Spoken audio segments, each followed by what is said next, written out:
ഈ വാർത്താ മണിക്കൂറിലെ പ്രധാന റിപ്പോർട്ടുകളുമായി വാർത്താമഴ ആരംഭിക്കുന്നു. ഞാൻ എസ് വിജയകുമാർ. അനിൽ കെ ആന്റണിക്കെതിരായ കോഴ ആരോപണത്തിൽ കൂടുതൽ വിവരങ്ങളുമായി മുതിർന്ന കോൺഗ്രസ് നേതാവ് PJ Kurian. CBI standing council നിയമനത്തിന് അനിൽ കെ ആന്റണി 25 ലക്ഷം രൂപ വാങ്ങിയെന്ന പരാതിയുമായി TG നന്ദകുമാർ തന്നെ കണ്ടിരുന്നുവെന്ന് PJ കുര്യൻ പറഞ്ഞു. തുക തിരികെ കിട്ടാൻ ഇടപെടണമെന്ന് ആവശ്യപ്പെട്ടു. AK ആന്റണിയോടോ അനിൽ ആന്റണിയോടോ ഇക്കാര്യം സംസാരിച്ചിരുന്നതായും PJ കുര്യൻ പറഞ്ഞു. ഇന്ത്യ മുന്നണി അധികാരത്തിലെത്തുമ്പോൾ അനിൽ കോൺഗ്രസിൽ തിരികെ എത്തുമെന്നും PJ കുര്യൻ പറഞ്ഞു. സമീപിച്ച് ശ്രീ അനിൽ ആന്റണി അദ്ദേഹത്തിന് കുറച്ച് പൈസ കൊടുക്കാനുണ്ട്. അത് കിട്ടിയില്ല, അത് ചോദിച്ചിട്ട് തന്നില്ല. അതിനകത്ത് ഞാനൊന്ന് ആ പൈസ തരാനായിട്ട് പറയണം എന്ന് പറഞ്ഞു. അങ്ങനെ പറഞ്ഞപ്പോൾ ഞാൻ ആ പൈസ കൊടുക്കണമെന്ന് അത് എൻ്റെ എനിക്കതിനകത്ത് അത് അനിൽ ആൻ്റണിയോടാണോ പറഞ്ഞത് അത് ആൻ്റണി സാറിനോടാണോ പറഞ്ഞതെന്ന് അതെനിക്ക് ഓർമ്മയില്ല. എന്തായാലും രണ്ടിലുള്ള ഒരാളോട് ഇങ്ങനെ പൈസ കൊടുക്കാനുണ്ടെങ്കിൽ ആ പൈസ തിരികെ കൊടുക്കണം എന്ന് ഞാൻ പറഞ്ഞിട്ടുണ്ട്. അത്ര ഓർമ്മ എനിക്ക് ഇക്കാര്യത്തിൽ ഉള്ളൂ. എന്നാൽ PJ കുര്യനെതിരെ കടുത്ത വിമർശനവുമായി അനിൽ കെ ആന്റണി രംഗത്തെത്തി. നന്ദകുമാറിനെ പരിചയപ്പെടുത്തത് PJ കുര്യനാണ്. കുര്യന്റെ ആൾ എന്ന് പറഞ്ഞ് നന്ദകുമാർ കാണാൻ വരാറുണ്ടായിരുന്നു. AK ആന്റണിയെയും തന്നെയും ചതിക്കാനാണ് PJ കുര്യൻ ഇപ്പോൾ ശ്രമിക്കുന്നത്. K കരുണാകരനെയും AK ആന്റണിയെയും രാജിവെപ്പിച്ചത് PJ കുര്യനാണ്. ഉമ്മൻചാണ്ടിയെ പരാജയപ്പെടുത്താനും കുര്യൻ ശ്രമിച്ചെന്നും അനിൽ കെ ആന്റണി കുറ്റപ്പെടുത്തി. ഈ നന്ദകുമാറിനെ ഞാൻ പരിചയപ്പെട്ട റെഫറൻസ് ശ്രീ PJ കുര്യനാണ്. അദ്ദേഹം ഞാനുമായിട്ട് പരിചയപ്പെട്ടു. അവിടെ ഇരുന്ന് ഞാൻ പറയുന്നു, കുര്യൻ സാർ ഇത് ഡിനൈ ചെയ്യട്ടെ, അവിടെ ഇരുന്ന് ഇപ്പോൾ ഓർമ്മയില്ലെന്നൊക്കെയാണ് പറയുന്നത്, പക്ഷേ നല്ല ഓർമ്മ കാണും. കാര്യം ഈ നന്ദകുമാറിനെ ഞാൻ പരിചയപ്പെട്ട റെഫറൻസ് ശ്രീ PJ കുര്യനാണ്. നന്ദകുമാർ എന്നെ വന്ന് കണ്ടു. അവിടെ വെച്ച് ശ്രീ PJ കുര്യനെ ഇദ്ദേഹം വിളിച്ചു തന്നു. കുര്യൻ സാറിൻ്റെ ആളാണെന്നും പറഞ്ഞാണ് എന്നെ പരിചയപ്പെട്ടത് ഈ നന്ദകുമാർ. അനിൽ ആൻ്റണിക്ക് ഈ നെറുകെട്ടവർ കാണിക്കുന്നത് പോലെ നോൺ ക്രിമിനലായ ഒരാളെ കൊണ്ട് വ്യാജ വാർത്ത ഉണ്ടാക്കേണ്ട കാര്യമില്ല. ഇത് വ്യാജമാണ്, ഇങ്ങനെ ഒരു കാര്യവും നടന്നിട്ടില്ല. ഇത് അനിൽ ആൻ്റണിയെയും AK ആൻ്റണിയെയും ഒരുമിച്ച് ചതിക്കാൻ ശ്രീ PJ കുര്യനും ഇദ്ദേഹത്തിൻ്റെ അനുയായികളും ചെയ്യുന്ന കാര്യങ്ങളാണ്. ശ്രീജിത്ത് ശ്രീകുമാരൻ വിവരങ്ങൾ നൽകും പത്തനംതിട്ടയിൽ നിന്ന്. ശ്രീജിത്ത്, ഇന്നലെ നന്ദകുമാർ ഉന്നയിച്ച ആരോപണങ്ങൾ അത് ശരിവെക്കുന്ന തരത്തിൽ PJ കുര്യൻ്റെ വെളിപ്പെടുത്തൽ, തൊട്ടു പിന്നാലെ അനിൽ കെ ആന്റണിയുടെ രൂക്ഷമായ മറുപടിയും, തെരഞ്ഞെടുപ്പ് പ്രചാരണത്തിനിടെ അപ്രതീക്ഷിതമായി പുതിയ വിഷയങ്ങൾ പത്തനംതിട്ടയിൽ കടന്നു വരുന്നു എന്നാണോ കരുതേണ്ടത്? അങ്ങനെ തന്നെ വേണം വിജയകുമാർ. പക്ഷേ ഒരു ചെറിയ തിരുത്തുണ്ട്. CBI സ്റ്റാൻഡിംഗ് കൗൺസിൽ നിയമനത്തിന് പണം വാങ്ങിയെന്ന് എനിക്കറിയില്ല. പക്ഷേ 25 ലക്ഷം രൂപ ഇത്തരത്തിൽ തരാനുണ്ട് എന്ന് പറഞ്ഞിരുന്നു ഈ പറയുന്ന TG നന്ദകുമാർ തന്റെ അടുത്ത് വന്ന് എന്ന് PJ കുര്യൻ സ്ഥിരീകരിക്കുന്നുണ്ട്. അത് അപ്പോൾ തന്നെ അനിൽ ആന്റണിയോടോ AK ആന്റണിയോടോ താൻ വർഷം ഇത്ര കഴിഞ്ഞതുകൊണ്ട് അത് ഓർക്കുന്നില്ല ആരോടാണ് പറഞ്ഞതെന്ന്, അത് അവരോട് അറിയിച്ചിരുന്നു. ആ പണം തിരികെ കൊടുത്തോ ഇല്ലയോ എന്ന കാര്യം പോലും തനിക്കറിയില്ല. പക്ഷേ ഇങ്ങനെ ഒരു പണമിടപാട് നടന്നിട്ടുണ്ട് എന്ന് തനിക്കറിയാം. അത് പക്ഷേ CBI സ്റ്റാൻഡിംഗ് കൗൺസിൽ നിയമനത്തിനാണോ അല്ലയോ എന്നതിനെ കുറിച്ചൊന്നും അറിയില്ല. താൻ അത് ചോദിച്ചതുമില്ല. പണം നൽകാനുണ്ട്, അതേതോ ബിസിനസ് ഇടപാടിന്റെ പേരിലായിരിക്കാം ആയതുകൊണ്ട് തന്നെ താൻ അത്തരത്തിൽ ചോദിച്ചില്ല എന്നാണ് പറയുന്നത്. എന്തായാലും ഇക്കാര്യങ്ങളെല്ലാം തന്നെ സ്ഥിരീകരിക്കുന്നുണ്ട്. ഇത് കൂടാതെ കൃത്യമായ രീതിയിൽ അനിൽ ആന്റണി ഇതിനൊരു മറുപടിയായി നൽകുന്നത് PJ കുര്യനാണ് ഇതിനെല്ലാം പിന്നിൽ. ഈ ഒരു TG നന്ദകുമാറിന്റെ ആരോപണങ്ങൾക്ക് പിന്നിൽ ആന്റണിയും PJ കുര്യനും ഇടപെട്ടാണ്.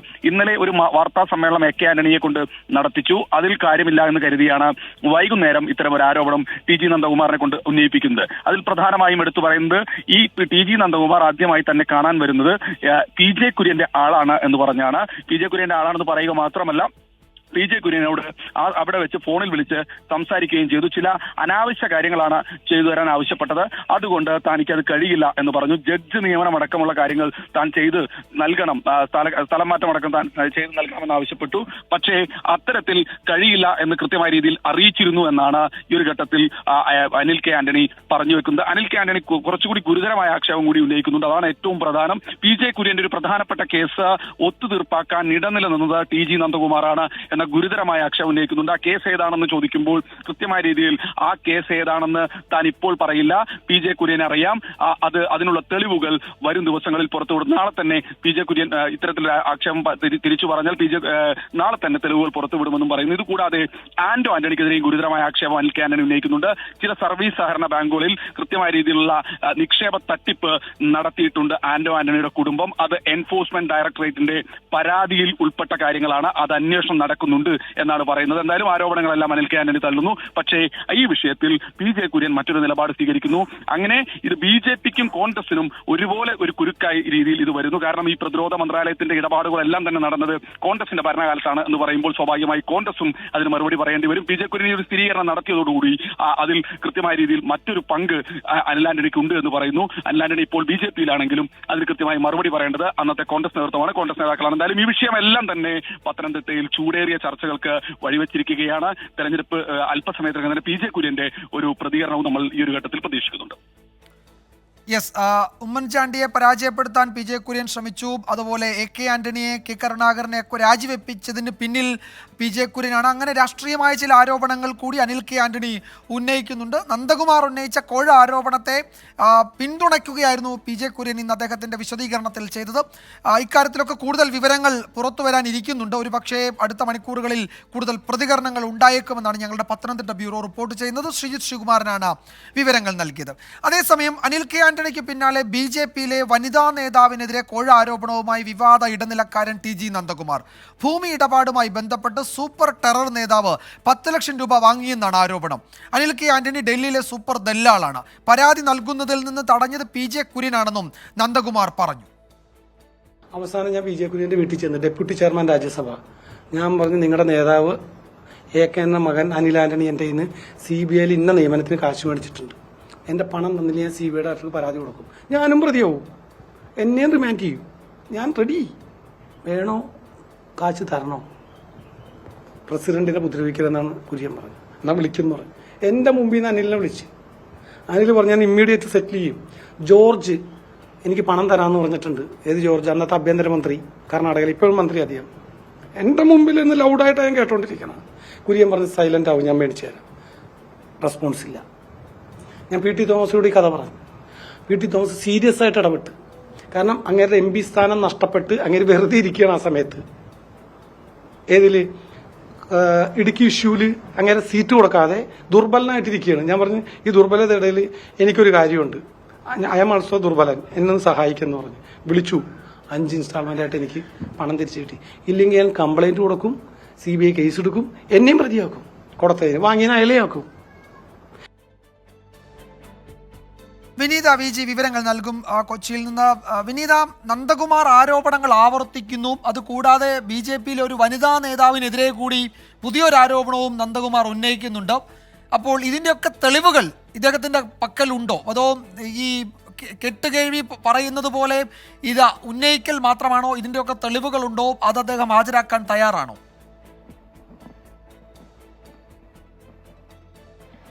തീർച്ചയായും വിജയകുമാർ, ഇത് സാധൂകരിക്കുന്ന, ഈ ആരോപണങ്ങൾ സാധൂകരിക്കുന്ന തെളിവുകളെല്ലാം തന്റെ പക്കലുണ്ട് എന്നും അത് ആവശ്യമെങ്കിൽ പുറത്തുവിടുമെന്നുമാണ് നന്ദകുമാർ പ്രതികരിച്ചിട്ടുള്ളത്. ഈ അനിൽ കെ ആന്റണിക്കെതിരെയുള്ള തെളിവുകൾ അത് തന്റെ പക്കലുണ്ട്, ഒപ്പം തന്നെ അദ്ദേഹത്തിനെതിരെ നിയമ നടപടിയുമായി മുന്നോട്ട് പോകുമെന്നും നന്ദകുമാർ പ്രതികരിച്ചിരിക്കുകയാണ്. ഈ ആവശ്യമെങ്കിൽ കോൾ ലിസ്റ്റുകൾ ഉൾപ്പെടെ താൻ പുറത്തുവിടുമെന്നും പറയുന്നു.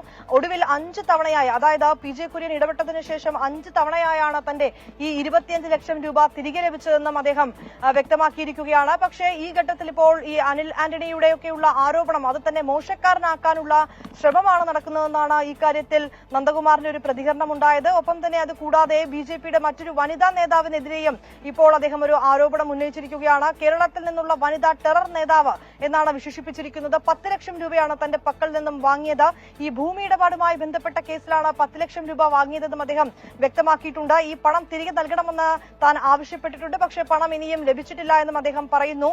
ഈ പണം നന്ദകുമാറിന് തിരികെ നൽകുന്നതിനായി ഈ വനിതാ നേതാവ് പലരിൽ നിന്നായി, പലർക്കും ഈ പദവിയൊക്കെ വാഗ്ദാനം നൽകിക്കൊണ്ട് പണം കളക്ട് ചെയ്യാനൊക്കെയുള്ള ചില ശ്രമങ്ങൾ നടത്തിയതായും അദ്ദേഹം ആരോപിക്കുകയാണ്. അവർ സ്വയം ഗവർണർ ആവാൻ ഉൾപ്പെടെയുള്ള ചില ശ്രമങ്ങൾ, ചില നീക്കങ്ങൾ നടത്തിയെന്നും പറയുന്നുണ്ട്. ഇതിനായി പണം ചെലവായതല്ലാതെ അവർക്ക് അതുകൊണ്ട് ഒരു പ്രയോജനവും ഒരു ഗുണവും കിട്ടിയില്ല എന്നുള്ളതാണ് നന്ദകുമാറിന്റെ ആരോപണം. ഈ പണം തിരികെ ലഭിച്ചില്ല എങ്കിൽ ഈ നേതാവ് ആരാണെന്നുൾപ്പെടെയുള്ള കാര്യങ്ങൾ താൻ വെളിപ്പെടുത്തുമെന്നും നന്ദകുമാർ വ്യക്തമാക്കിയിട്ടുണ്ട്. വിജയകുമാർ. യെസ്, പരാതി നൽകുന്നതിൽ നിന്ന് പി ജെ കുര്യൻ തന്നെ തടഞ്ഞു എന്നുകൂടി നേരത്തെ അനിൽ കെ ആന്റണിയുടെ കാര്യത്തിൽ നന്ദകുമാറിന് വിശദീകരിച്ചിട്ടുണ്ട്. അപ്പോൾ ഇതിൻ്റെയൊക്കെ തെളിവുകളുണ്ട്, അത് ഹാജരാക്കാൻ തയ്യാറാണെന്ന് അദ്ദേഹം പറയുന്നുണ്ട്. നമുക്ക് നോക്കാം വൈകാതെ ഈ തെളിവുകളിൽ ചിലത് നന്ദകുമാർ പുറത്തുവിടുമോ എന്നത്. വിനീത VG ആണ് വിവരങ്ങൾ നൽകിയത്. മറ്റൊരു പ്രധാന റിപ്പോർട്ടിലേക്ക്. മാസപ്പടി കേസിൽ CMRLന് ED സമൻ. CMRLന്റെ പ്രതിനിധി നാളെ കൊച്ചിയിലെ ഓഫീസിൽ ഹാജരാകണം. 24 ബിഗ് ബ്രേക്കിംഗ്. ശ്രീകാന്താണ് വിവരങ്ങളുമായി ചേരുന്നത് കൊച്ചിയിൽ നിന്ന്. ശ്രീകാന്ത്, എക്സാലോജിക് CMRL മാസപ്പടി കേസിൽ ഇപ്പോൾ CMRLന് മാത്രമാണോ ഈ നോട്ടീസ് ഉള്ളത്? എക്സാലോജിക്കിന് അവരുടെ പ്രതിനിധികൾക്ക് നോട്ടീസ് ഉണ്ടോ? രണ്ടും സംയുക്തമായി നടത്തിയ ഇടപാടായതുകൊണ്ട് അത്തരം ചോദ്യം ചെയ്യലും തെളിവ് ശേഖരണവും ഒക്കെ നടക്കേണ്ടി വരുമല്ലോ EDയുടെ ഭാഗത്തു നിന്ന്. എന്താണ് മറ്റു വിവരങ്ങൾ?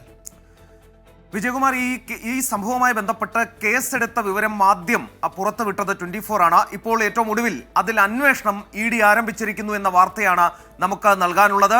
അതായത് ഈ CMRL മാസപ്പടി കേസിൽ CMRLന്റെ പ്രതിനിധികൾക്ക് നോട്ടീസ് നൽകിയിരിക്കുന്നു എൻഫോഴ്സ്മെന്റ് ഡയറക്ടറേറ്റ്.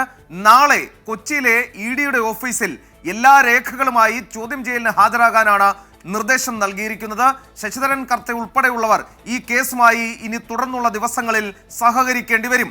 ഇനി വിജയകുമാർ ചോദിച്ച മറ്റൊരു ചോദ്യം, ആർക്കൊക്കെ വേറെയുള്ളവർക്ക് നോട്ടീസ് ഉണ്ട് എന്നുള്ളതാണ്. കിട്ടുന്ന വിവരമനുസരിച്ച് ഏതാണ്ട് 12 പേർക്ക് നോട്ടീസ് ഉണ്ടെന്നാണ് മനസ്സിലാകുന്നത്. പക്ഷേ അത് എല്ലാം അയച്ചിട്ടുണ്ടോ എന്നുള്ള കാര്യം സംശയമുണ്ട്. 12 പേരാണ് ഈ ആദ്യഘട്ട അന്വേഷണത്തിൽ വരാൻ പോകുന്നത്. അതിൽ ചില സംഘടനകളുണ്ട്, ചില പ്രധാനപ്പെട്ട സർക്കാർ ഓഫീസുകളുണ്ട്, ചില വ്യക്തികളുണ്ട്. അത്തരം ആളുകൾക്കെല്ലാം നോട്ടീസ് പോകും എന്നുള്ള കാര്യത്തിൽ ഒരു സംശയവും വേണ്ട. എക്സാലോജിക്, KSCDC, CSI സഭയുമായി ബന്ധപ്പെട്ട ചില ആളുകൾ എന്നിവർക്കെല്ലാം നോട്ടീസ് പോകും എന്ന കാര്യത്തിൽ ഏറെക്കുറെ വ്യക്തത വന്നിട്ടുണ്ട്. പക്ഷെ അതെല്ലാം തുടർന്നുള്ള ദിവസങ്ങളിലേ ഉണ്ടാകൂ. തെരഞ്ഞെടുപ്പാണ്, വോട്ടെടുപ്പിന് ഇനി ഏതാനും ദിവസങ്ങൾ മാത്രമേ ബാക്കിയുള്ളൂ. ആ ഘട്ടത്തിലാണ് മുഖ്യമന്ത്രിയുടെ മകൾ കൂടി ഉൾപ്പെട്ട കേസിൽ ഇപ്പോൾ ED അന്വേഷണം ആരംഭിക്കുന്നത്. അവർക്ക് നേരത്തെ തന്നെ ഡൽഹിയിൽ നിന്നും ഈ അന്വേഷണം മുന്നോട്ട് കൊണ്ടുപോകാനുള്ള നിർദ്ദേശം കിട്ടിയിരുന്നു. അതിന്റെ അടിസ്ഥാനത്തിലാണ് അന്വേഷണം ഇപ്പോൾ ആരംഭിച്ചത്. നാളെ അറിയാം CMRL എന്തൊക്കെ രേഖകൾ ഹാജരാക്കും എന്നുള്ളത്. ആ രേഖകളുടെ അടിസ്ഥാനത്തിലായിരിക്കും മറ്റുള്ള ഓരോരുത്തരെയായി തുടർന്നുള്ള ദിവസങ്ങളിൽ വിളിച്ചു വരുത്താൻ പോകുന്നത്. യെസ്, ശ്രീകാന്താണ് വിവരങ്ങൾ നൽകിയത്. മാസപ്പടി കേസിൽ തുടർ നടപടികളുമായി ED മുന്നോട്ട് പോവുകയാണ്. CMRL പ്രതിനിധി നാളെ കൊച്ചിയിലെ ഓഫീസിൽ ഹാജരാകണം. എന്തൊക്കെ രേഖകൾ അവർ ഹാജരാക്കും, എന്തൊക്കെ ചോദ്യങ്ങൾക്ക് മറുപടി പറയും എന്നതൊക്കെ നിർണായകമാണ്. മറ്റു ചിലർക്ക് കൂടി നോട്ടീസ് നൽകിയിട്ടുണ്ട്, നൽകാൻ തയ്യാറെടുക്കുന്നു എന്ന വിവരം കൂടി വരുന്നുണ്ട്. തെരഞ്ഞെടുപ്പ് കാലത്ത് വലിയ ചർച്ചയാകാൻ പോകുന്നു ഈ എക്സാലോജിക് CMRL ഇടപാടും അതിലെ ED അന്വേഷണവും എന്നാണ് കൊച്ചി ബ്യൂറോ റിപ്പോർട്ട് ചെയ്യുന്നത്. ശ്രീകാന്താണ് വിശദാംശങ്ങൾ നൽകിയത്. വാർത്താമഴയിലേക്ക് വീണ്ടും സ്വാഗതം. ഡൽഹി മദ്യനയ അഴിമതി കേസിൽ അരവിന്ദ് കെജ്രിവാളിന് വീണ്ടും തിരിച്ചടി. ED അറസ്റ്റ് ശരിവെച്ച ഹൈക്കോടതി വിധിക്കെതിരെ നൽകിയ ഹർജി സുപ്രീം കോടതി അടിയന്തരമായി പരിഗണിക്കില്ല. ഉടൻ വാദം കേൾക്കണമെന്ന കെജ്രിവാളിന്റെ അഭിഭാഷകന്റെ ആവശ്യം ചീഫ് ജസ്റ്റിസ് തള്ളി. അഭിഭാഷകരെ കാണാൻ കൂടുതൽ സമയം അനുവദിക്കണമെന്ന ഹർജി റൌസ് അവന്യൂ കോടതിയും തള്ളി. കെജ്രിവാളിന്റെ രാജി ആവശ്യപ്പെട്ട് ഡൽഹിയിൽ പ്രതിഷേധം ശക്തമാക്കുകയാണ് BJP. ആർ രാധാകൃഷ്ണൻ വിവരങ്ങൾ നൽകും. ആർക്കെ, എപ്പോഴായിരിക്കും ഈ ഹൈക്കോടതി ഉത്തരവിനെതിരായ ഹർജി സുപ്രീം കോടതി പരിഗണിക്കുക? ഒരു അർജന്റ് ഹിയറിംഗ് ഉണ്ടാവില്ലെന്ന് ചീഫ് ജസ്റ്റിസ് വ്യക്തമാക്കിയിട്ടുണ്ട്. അപ്പോഴത് സ്വാഭാവികമായും ലിസ്റ്റ് ചെയ്യപ്പെട്ടു വരണമല്ലോ, സമയമെടുക്കുമോ? തീർച്ചയായിട്ടും അങ്ങനെ വേണം നമുക്ക് ഇപ്പോൾ കരുതാൻ. അഭിഷേക് സിംഗ്വി ഇതുമായി ബന്ധപ്പെട്ടിട്ടുള്ള അദ്ദേഹത്തിന്റെ അഭ്യർത്ഥന കോടതിയുടെ മുമ്പാകെ വച്ചിരുന്നു. നടന്നിരിക്കുന്നത് ഏറ്റവും ബുദ്ധിമുട്ടുണ്ടാക്കുന്ന വിധത്തിലുള്ള ജനാധിപത്യ വിരുദ്ധ പ്രവർത്തികളാണ്, തെറ്റായിട്ടുള്ള രേഖകളാണ് അരവിന്ദ് കെജ്രിവാളിനെതിരെ ഹാജരാക്കിയിരിക്കുന്നത്. ആ രേഖകൾ അരവിന്ദ് കെജ്രിവാളിനെ കാണിച്ചിട്ടുമില്ല. അതുകൊണ്ട് തന്നെ ഈ അറസ്റ്റ് നിയമവിരുദ്ധമാണ്. ഡൽഹി ഹൈക്കോടതിയുടെ വിധി അത് ചോദ്യം ചെയ്യുക അടിയന്തരമായ നിയമ താല്പര്യമാണ്. ഈ സാഹചര്യത്തിൽ അത് അടിയന്തരമായിട്ട് പരിഗണിക്കണം എന്നാണ് ആവശ്യപ്പെട്ടത്. പക്ഷേ കോടതി അതിന് അനുവാദം നൽകിയില്ല. നടപടികൾ രജിസ്ട്രി പൂർത്തിയാക്കട്ടെ എന്ന നിലപാടാണ് സ്വീകരിച്ചത്. ഇതുമായി ബന്ധപ്പെട്ടിട്ടുള്ള ഹർജി ഏതെങ്കിലും വിധത്തിൽ അതുമായി ബന്ധപ്പെട്ട കമ്പൈലേഷൻ തയ്യാറാക്കി നൽകുന്നതിൽ കാലതാമസമുണ്ടെങ്കിൽ ഇമെയിൽ വഴി രജിസ്ട്രിക്ക് നൽകാമെന്നും ചീഫ് ജസ്റ്റിസ് വ്യക്തമാക്കി. അതിനെ തുടർന്ന് ഈ അടിയന്തരമായിട്ട് ഹർജി കേൾക്കണം എന്ന, ഇന്ന് തന്നെ ഹർജി കേൾക്കണമെന്ന വിധത്തിൽ ഉന്നയിച്ച ആവശ്യം അത് അംഗീകരിക്കാതെ കോടതി മറ്റ് കേസുകളുടെ നടപടികളിലേക്ക് കടക്കുകയായിരുന്നു. റൌസ് അവന്യൂ കോടതിയിൽ എന്താണ് ആർക്കെ സംഭവിച്ചത്? ഇത് എല്ലാ ദിവസവും എന്ന നിലയിൽ അഭിഭാഷകനുമായി കൂടിക്കാഴ്ചയ്ക്ക് അനുമതി വേണം എന്ന തരത്തിലായിരുന്നുവല്ലോ അദ്ദേഹത്തിന്റെ ഹർജി. അതിൽ ഒരു സാധാരണ ഒരു വിചാരണ തടവുകാരന് കൊടുക്കുന്ന പരിഗണന മാത്രമേ കെജ്രിവാളിനും കൊടുക്കാനാകൂ എന്ന് കോടതി വിലയിരുത്തിയതായാണല്ലോ റിപ്പോർട്ടുകൾ. തീർച്ചയായിട്ടും ആണ് വിജയൻ. കോടതി ചോദിച്ചത് കേജ്രിവാളിന് പ്രത്യേകമായി ഈ വിധത്തിൽ 5 തവണ ആഴ്ചയിൽ 5 വട്ടം അഭിഭാഷകനെ കാണാൻ അനുവദിക്കാനുള്ള പ്രത്യേക സാഹചര്യം ബോധിപ്പിക്കാനായി കേജ്രിവാളിന് സാധിച്ചിട്ടില്ല. കേജ്രിവാൾ ഒരു മുഖ്യമന്ത്രി എന്ന രീതിയിലല്ല അറസ്റ്റ് ചെയ്യപ്പെട്ടിരിക്കുന്നത്, ഒരു കേസിലെ പ്രതി എന്ന രീതിയിലാണ്. അതുകൊണ്ട് മുഖ്യമന്ത്രിയെ അല്ല, അരവിന്ദ് കെജ്രിവാളാണ് ജയിലിൽ പാർക്കുന്നത്. അതുകൊണ്ട് സാധാരണ ഉള്ള തടവുകാർക്ക്, വിചാരണ തടവുകാർക്ക് നൽകുന്ന അധികാരാവകാശങ്ങൾ മാത്രമേ ജയിലിൽ അദ്ദേഹത്തിനും ഉണ്ടാവുകയുള്ളൂ. ഏതെങ്കിലും പ്രത്യേകമായിട്ടുള്ള അനുവാദം നൽകാനായി ജയിൽ ചട്ടങ്ങൾ കോടതിയെ പ്രാപ്തമാക്കുന്നില്ല. ഈ ഒരു സാഹചര്യത്തിൽ അരവിന്ദ് കെജ്രിവാളിന്റെ ഈ അപേക്ഷ അത് തള്ളുകയാണ് എന്നാണ് കോടതി വ്യക്തമാക്കിയത്. അറസ്റ്റ് ശരിവെച്ച ഹൈക്കോടതി വിധിക്കെതിരെ നൽകിയ ഹർജി അടിയന്തരമായി പരിഗണിക്കില്ല എന്നാണ് സുപ്രീം കോടതി ചീഫ് ജസ്റ്റിസ് അറിയിച്ചത്. അഭിഭാഷകരെ കാണാൻ കൂടുതൽ സമയം അനുവദിക്കണമെന്ന ഹർജി റൌസ് അവന്യൂ കോടതിയും തള്ളി. ഡൽഹിയിൽ BJP പ്രതിഷേധം ശക്തമാക്കുകയാണ്. കെജ്രിവാളിന്റെ രാജി ആവശ്യപ്പെട്ട രാധാകൃഷ്ണനാണ് വിവരങ്ങൾ നൽകിയത്.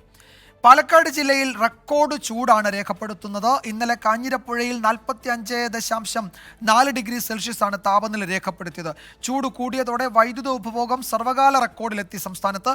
കനത്ത ചൂട് കണക്കിലെടുത്ത് അഭിഭാഷകർ കറുത്ത ഗൗൺ ധരിക്കുന്നത് ഒഴിവാക്കാമെന്ന് ഹൈക്കോടതി ഇന്ന് പ്രമേയം പാസാക്കുകയും ചെയ്തു. ശ്യാംകുമാർ ആലത്തൂരിൽ നിന്നാണ് വിവരങ്ങളുമായി ചേരുന്നത്. ശ്യാമ, ഇപ്പോൾ സംസ്ഥാനത്ത് രേഖപ്പെടുത്തുന്ന ഏറ്റവും വലിയ ചൂട് 45 മുകളിലേക്ക് എത്തുന്നു. പാലക്കാട് ജില്ലയുടെ പല ഭാഗങ്ങളിലും അടുത്ത ദിവസങ്ങളിലും ഇതിന് സമാനമായ അവസ്ഥയാകുമെന്നാണ് കാലാവസ്ഥാ കേന്ദ്രം അറിയിക്കുന്നത്. എന്തൊക്കെയാണ് അവിടെ വിവരങ്ങൾ? എത്ര ജാഗ്രത ആ മേഖലയിലുണ്ട് ജനങ്ങൾക്കിടയിൽ?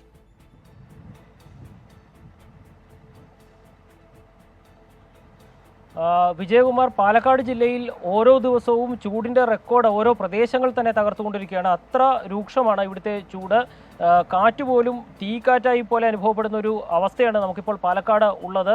നമ്മളിപ്പോൾ നിൽക്കുന്ന ഈ പ്രദേശത്ത് പോലും നിലവിൽ ഇപ്പോൾ അനുഭവപ്പെടുന്നത് 43 ഡിഗ്രി സെൽഷ്യസ് ചൂടാണ് അനുഭവപ്പെടുന്നത്. അത് മനുഷ്യന് ഹ്യൂമിഡിറ്റി ഉൾപ്പെടെയായിട്ട് അനുഭവപ്പെടുമ്പോൾ അത് 45 മുകളിലേക്ക് പോകുന്ന ഒരു അവസ്ഥയുമുണ്ട്. ഏതായാലും വലിയ ചൂട് രേഖപ്പെടുത്തി കഴിഞ്ഞു. ഇന്നലെ 45.4 ഡിഗ്രി ചൂട് രേഖപ്പെടുത്തിയത് ഉച്ചയ്ക്ക് 2 മണിക്കാണ്. കഴിഞ്ഞ ദിവസം 44.7 ഡിഗ്രി ചൂട് എരുമയൂരിൽ രേഖപ്പെടുത്തിയിരുന്നു. അതുകൊണ്ട് തന്നെ ഈ ചൂട് ഓരോ ദിവസം കഴിയും തോറും കഴിഞ്ഞ ദിവസത്തെ റെക്കോർഡിനെ മറികടക്കുന്ന ഒരു രീതിയിലേക്ക് പോകുന്നുണ്ട്. ഏതായാലും 11 മണിയോട് കൂടിയിട്ടാണ് ചൂട് അതിൻ്റെ ഒരു ക്രമാതീതമായി ഉയരുന്നത്. തൊഴിലാളികൾ ഉൾപ്പെടെ വലിയ ബുദ്ധിമുട്ടിലാണ്. ദുരന്ത നിവാരണ അതോറിറ്റി മുന്നറിയിപ്പൊക്കെ നൽകുന്നുണ്ടെങ്കിലും ദിവസ ജോലിക്ക് പോകുന്ന തൊഴിലാളികൾക്കുൾപ്പെടെ ജോലി ചെയ്യാൻ കഴിയാത്തൊരു സാഹചര്യമുണ്ട്. അതുകൊണ്ട് തന്നെ ഈ ചൂട് സഹിച്ചുകൊണ്ടാണ് ഇവിടെ ആളുകൾ ഉൾപ്പെടെ പുറത്തിറങ്ങുകയും ജോലിയിൽ ഏർപ്പെടുകയും ഒക്കെ ചെയ്യുന്നത്. അതിനിടയിൽ തിരഞ്ഞെടുപ്പ് പ്രചരണവും ഒക്കെ വലിയ വെല്ലുവിളിയാകുന്നുണ്ട്. ഏതായാലും ചൂട് കൈവിട്ടു പോവുകയാണ്. വേനൽമഴ എത്താത്തതും വലിയ ബുദ്ധിമുട്ട് ഉണ്ടാക്കുന്നുണ്ട്. ചൂട് രാത്രിയിൽ പോലും സഹിക്കാൻ കഴിയാത്ത അവസ്ഥയിലാണ് പാലക്കാട്ടെ ഓരോ പ്രദേശങ്ങളിലും 40 മുകളിൽ തൊട്ട് 45 ഡിഗ്രി വരെ ചൂട്. ശ്യാമ, എന്തായാലും കനത്ത ചൂട് കണക്കിലെടുത്ത് അഭിഭാഷകർ ഈ കറുത്ത ഗൗൺ ധരിക്കുന്നത് ഒഴിവാക്കാമെന്ന് ഹൈക്കോടതി ഒരു ഫുൾ കോർട്ട് ചേർന്ന് പ്രമേയം പാസ്സാക്കിയിട്ടുണ്ട്. അങ്ങനെ ഈ ചൂടിനെ നേരിടാനുള്ള വിവിധ വഴികൾ, വിവിധ മേഖലകളിൽ അതിൻ്റെ ആലോചനകളൊക്കെ നടക്കുന്നുണ്ട്. 45 മുകളിലേക്ക് പാലക്കാട് ചൂട് ഉയർന്നു എന്നത് വലിയ ആശങ്കാജനകമായ സാഹചര്യം തന്നെയാണ്. ശ്യാംകുമാറാണ് വിവരങ്ങൾ നൽകിയത് ആലത്തൂരിൽ നിന്ന്. ഇപ്പോൾ വരുന്ന ഒരു പ്രധാന റിപ്പോർട്ട്, നടിയെ ആക്രമിച്ച കേസിൽ മെമ്മറി കാർഡിൽ അട്ടിമറി നടന്നുവെന്ന് വസ്തുതാന്വേഷണ റിപ്പോർട്ട്. മെമ്മറി കാർഡ് 3 തവണ പരിശോധിച്ചു എന്നാണ് ജില്ലാ ജഡ്ജിയുടെ റിപ്പോർട്ടിൽ വ്യക്തമാക്കുന്നത്. ശ്രീകാന്താണ് ഒരിക്കൽ കൂടി ചേരുന്നത് വിവരങ്ങളുമായി. ശ്രീകാന്ത്, സുപ്രധാന നിരീക്ഷണങ്ങളും വിവരങ്ങളുമാണ് ഈ വസ്തുതാന്വേഷണ റിപ്പോർട്ടിലുള്ളത്.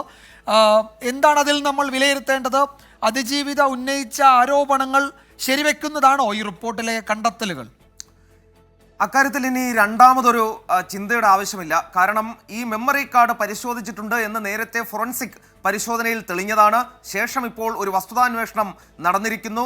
ഈ ജില്ലാ ജഡ്ജി തന്നെയാണ്, വിചാരണ കോടതി കൂടിയായ ജില്ലാ ജഡ്ജി തന്നെയാണ് ഈ അന്വേഷണം നടത്തി റിപ്പോർട്ട് സമർപ്പിച്ചത്. അതിൽ പറയുന്നത് ഇങ്ങനെയാണ്: ഈ അട്ടിമറി ഇപ്പോൾ ശരിവെച്ചിരിക്കുന്നു.